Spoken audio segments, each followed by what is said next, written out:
but the situation is still under investigation. Attention all drivers. TxDOT is pushing its annual Click It or Ticket campaign. From May 24th until early June, law enforcement will be looking for drivers not wearing those safety belts along with child car seat infractions. In 2019, there were over 900 fatalities due to not wearing a seatbelt. Last year, we saw a 16% increase in Texas to more than 1,000 deaths. It is extremely important to buckle up. And it only takes a few seconds, and buckling up automatically makes you safe. Certainly want to reverse the trend of an increase of fatal crashes. Kids younger than 8 must be restrained in child safety seats unless they are taller than 4'9" in the state of Texas. Tickets can go up to $250 rather per infraction. And now let's get a first check on our weather with Chief Meteorologist Matt Hines. Matt? Well, Nia, it's been pretty quiet out there across our part of Texas for today after some storminess on Mother's Day. And as you can see, it is clean here, but there are showers and thunderstorms all around us.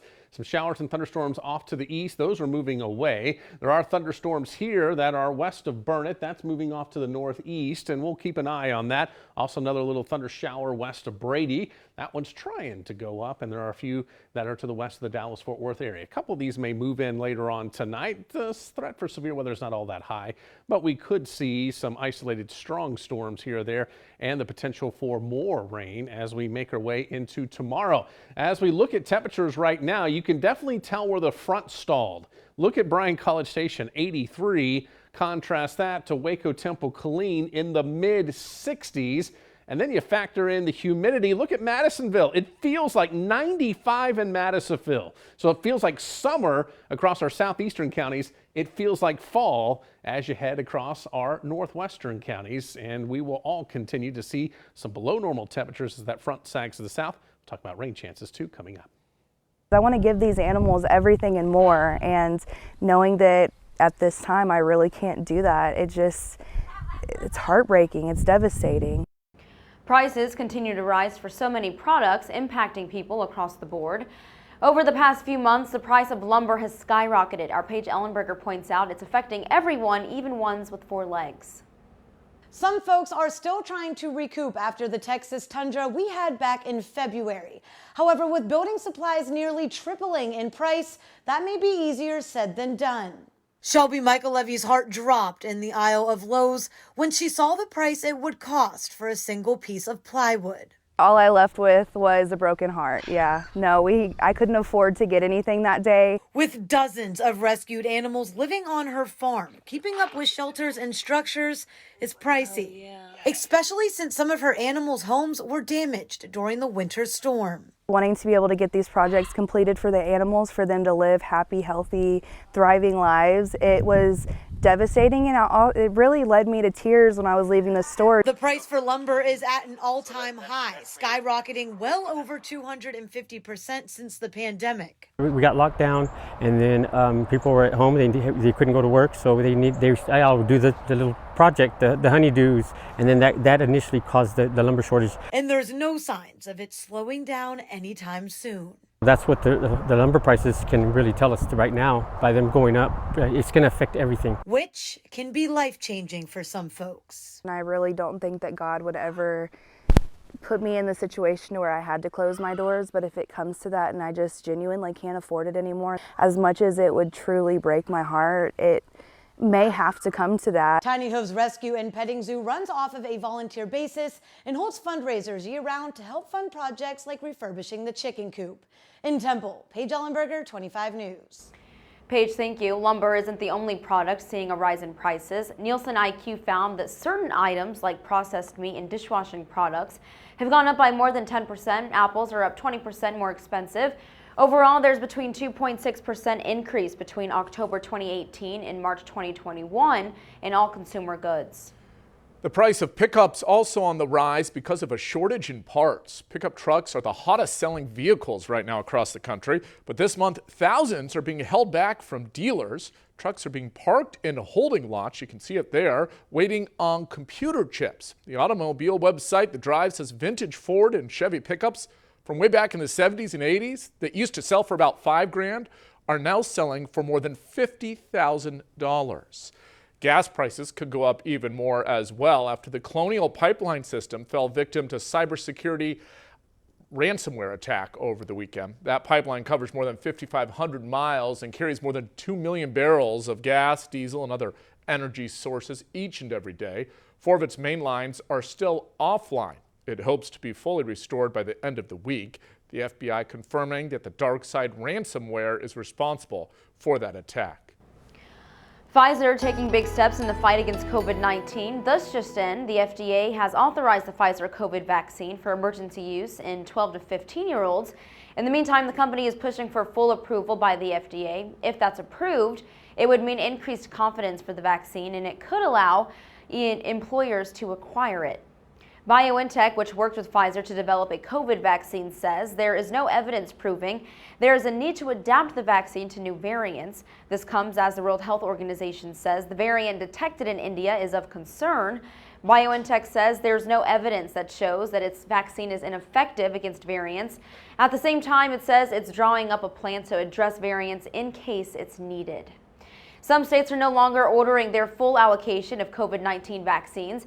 An administration official says a handful of states are only ordering a percentage of what is allocated for them due to a drop in demand. Health and Human Services is now sending those doses to other states where demand hasn't dropped. HHS says the number of doses is still being determined by state population.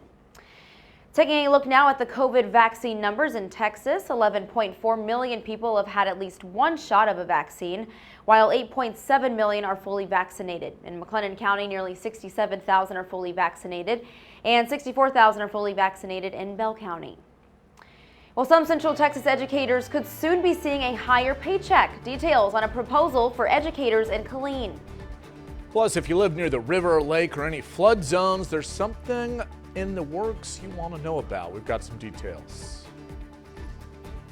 And it looks like we may see a pretty good rain event as we make our way into Tuesday and Wednesday. Some multi-inch rain totals possible for a few folks. I'll have the latest details coming up.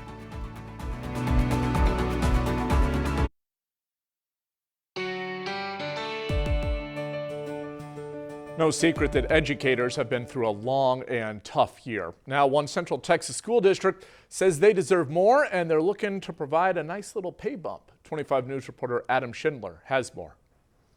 Killeen ISD is proposing a significant pay increase for district employees after a very long year.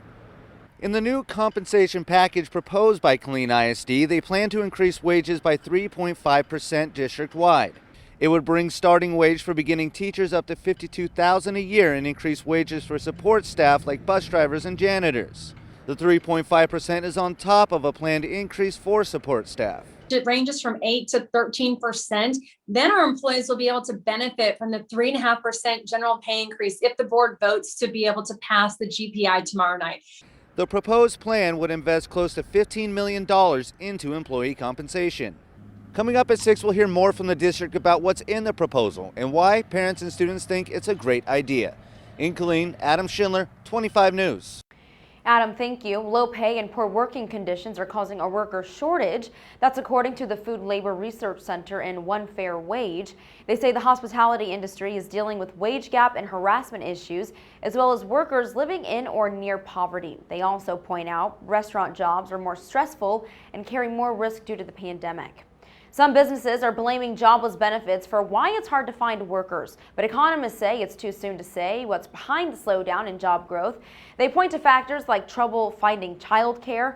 64,000 women dropped out of the workforce in April. Mothers like Katie McAvoy, who lost her job last year, say she stopped looking for work because of her daughter's unpredictable school schedule. You can't take on a job where you're working after hours. You can't take on a job with weekend hours because there's no childcare weekend. President Biden is set to discuss his infrastructure plan at the White House on Wednesday with congressional leaders from both parties. He's doubling down on the need for more spending in the form of his $2.3 trillion infrastructure plan. FEMA is getting ready to overhaul the way it charges property owners for flood protection. Nearly 13 million Americans live in flood-prone areas. Most people who live in those areas are required to have flood insurance funded by FEMA. But the program, around since the 1960s, is about to undergo a major change called Risk Rating 2.0. They're basically coming up to speed with the private market and how risk is determined. By some estimates, 3.8 million homeowners will now have to pay more for that flood insurance under the new rules. Texas, Louisiana, Florida, New Jersey, and New York are all likely to see the highest increases. Kind of a cloudy and chilly Monday out there, at least for the end of May, Matt. Yeah, for May, it is definitely below normal, and it's going to get even cooler the next couple of days. Weather headlines showing our best chance of rain will arrive this week on Tuesday, so that is tomorrow. Have the umbrella handy. It may not rain on you every single hour, but we will be seeing showers and thunderstorms increase as we move into Tuesday, going into parts of Wednesday as well. And look at those highs into the 60s and 70s. By late this week, we will start to clear out Thursday and Friday, and highs will remain in the 70s. We're supposed to be in the 80s this time of year, so we're looking pretty good as far as temperatures are concerned. Our first alert 25 radar, pretty quiet here right now. We are watching thunderstorms developing down to the southwest, though. One here west of Brady, also some southwest of San Saba as you head near Fredericksburg. That will continue to work its way off toward the northeast. Those are strong to severe. They should lose a little punch as they get closer to us, but we'll continue to keep an eye on those. So a few showers will be possible with that. Other thunderstorms approaching the Dallas-Fort Worth area. It looks like these are going to ride off more to the northeast and away from our area. Our extra co-eagle eye in Killeen showing a lot of cloud cover out there, and look at that, 64 degrees. Winds are out of the north at 16 miles per hour. Our normal high this time of year is 84. So we are 20 degrees below normal across most of the region right now. Better rain chances coming in on Tuesday, as there is a little system out here to the west of El Paso. It's hard to see, but it is going to be on approach, and that's going to increase our rain chances as we head into tomorrow. So here's your future track. A couple showers and thunderstorms out there for tonight. So between now and 10, we may see some